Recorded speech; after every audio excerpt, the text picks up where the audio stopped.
அன்பானவர்களே, அன்பு வணக்கங்கள். ஒரு பழைய கிரேக்க கதை என்னன்னா, ஒரு பிரபலமான ஜோசியன் அந்த நாட்டில்,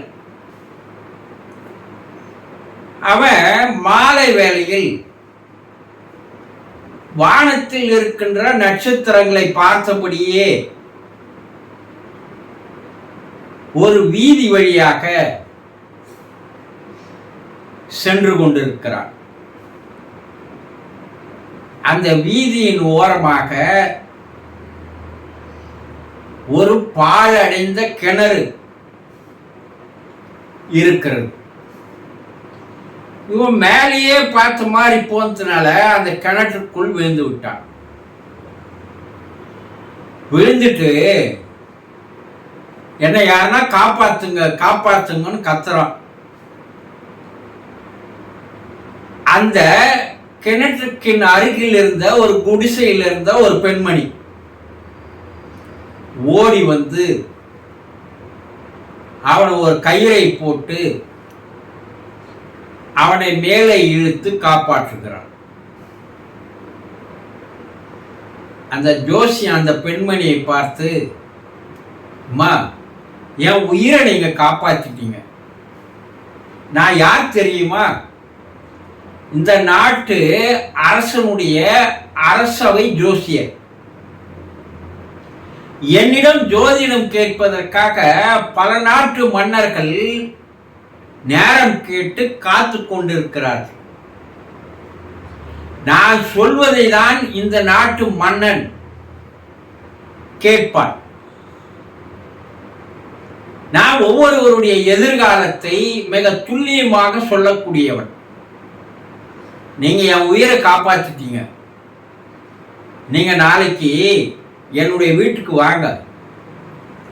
உங்களுடைய எதிர்காலத்தை எந்த விதமான கட்டணம் இல்லாமல் இலவசமாக நான் உங்களுக்கு கூறுகிறேன் என்று அந்த ஜோதிடன் சொல்கிறான்.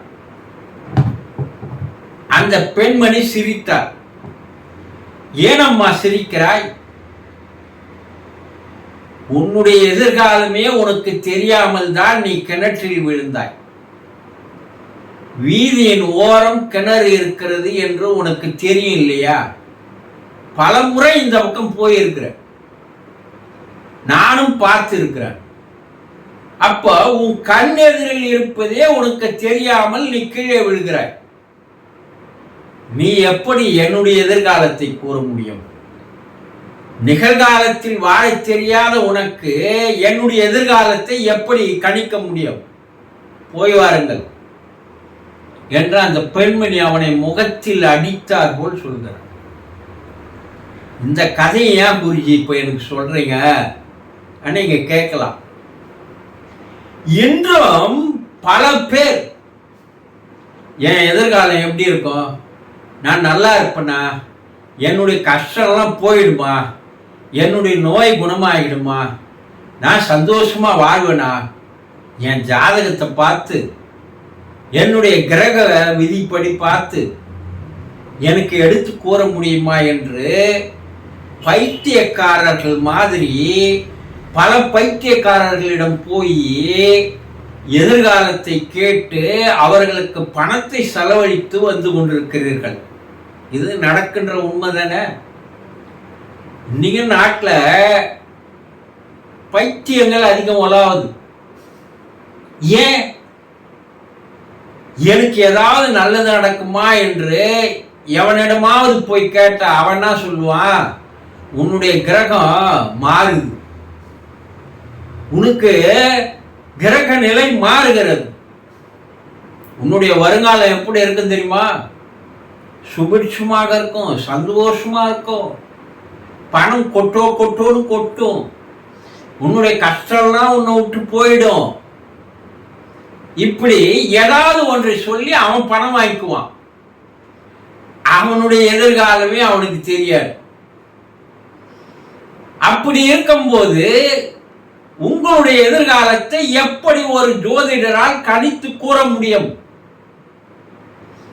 நல்ல எக்ஸ்பீரியன்ஸான ஜோதிடர்களோடு எனக்கு பழக்கங்கள் இருக்கிறது. அவங்க என்ன சொல்லுவாங்க, நடந்ததை ஓரளவு சொல்லலாம், நடந்து கொண்டிருப்பதையும் ஓரளவு சொல்லலாம், இனி வரப்போவதை நடக்கப் போவதை யாராலும் சொல்ல முடியாது. இது எப்படிப்பட்டவங்க, 80-90 வயது ஒரு 60 வருடம் ஜோதிடம் பார்த்தவர்கள் சொல்லுகின்ற வார்த்தை. ஒவ்வொருத்தருடைய எதிர்காலத்தை யாராலும் கணிக்க முடியாது. ஏன் இன்னும் ஒண்ணு சொல்லிட்டா, கடவுளால் கூட கணிக்க முடியாது. ஏன்? உன்னுடைய நிகழ்காலத்தில் நீ எப்படி வாழ்கிறாயோ, இப்ப நீ எந்த நிலைமையில் வாழ்ந்து கொண்டிருக்கிறாயோ அதை வைத்துதான் உன்னுடைய எதிர்காலம் இருக்குமே தவிர, நீ மற்றவன் போய் உன்னுடைய எதிர்காலத்தை சொல்லிவிட முடியவே முடியாது. போன இறந்த காலத்தில் நீ எப்படி வாழ்ந்தையோ அதை வைத்துதான் இப்போது நிகழ்காலத்தில் நீ வாழ்ந்து கொண்டிருக்கிறாய். இப்ப நீ படுற துன்பம், கஷ்டம், கவலை, வேதனை, சோதனை, பிரச்சனை எல்லாமே முன்பு நீ வாழ்ந்த வாழ்க்கையினுடைய விளைவுகள். முன்ன விதை போட்ட, அது இப்ப முளைக்குது, அதை நீ அறுவடை செய்துதான் ஆகணும் இல்லையா? வினை விதைத்தவன் வினை அறுப்பான், திணை விதைத்தவன் திணையை அறுப்பான் சொன்னாங்களா இல்லையா? இப்போ அந்த வாழ்க்கையை மாற்றி அமைத்துக் கொள்ளலாம். எதிர்காலம் எப்படி இருக்கும்ன்றது நீங்க தான் டிசைட் பண்ணணும், நீங்க தான் அதை முடிவு பண்ணணும். இறைவன் அதுக்கு தான் உனக்கு புத்தியும் அறிவும் தந்திருக்கிறான். இறைவன் ஒவ்வொருத்தரும் டிசைட் பண்ணி உட்கார்றதுக்கு அவன் எவ்வளவு பேரை டிசைட் பண்ண முடியாது. அதுக்குதான் அவனுக்கு புத்தி அறிவை கொடுத்துட்டான். உன்னுடைய வாழ்க்கையை நீ வாழ்ந்து கொள். அப்ப நிகழ்காலத்தில் உன்னுடைய வாழ்க்கை எப்படி மாற்றி அமைத்துக் கொள்கிறாயோ அதன்படிதான் உன்னுடைய எதிர்காலம் இருக்குமே தவிர, எவனா உன் எதிர்காலத்தை சொல்லுகிறான் என்றால் ஏமாற்றுகிறான் என்ற அர்த்தம். பல பேர் இன்னைக்கு ஏமாந்தான் வரீங்க. நான் எவ்வளவு ஜோதிடத்துக்கு செலவு பண்ணிட்டு தெரியுமா? எங்கெங்க சொன்னாங்க அங்கெல்லாம் போய் லட்சக்கணக்கில் செலவு பண்ண. சொல்றவெல்லாம் நீ இப்படி இருப்ப, அப்படி இருப்ப, இப்படி இருப்பன்னா 10 வருஷத்துக்கு முன்னாடியே சொன்னான்.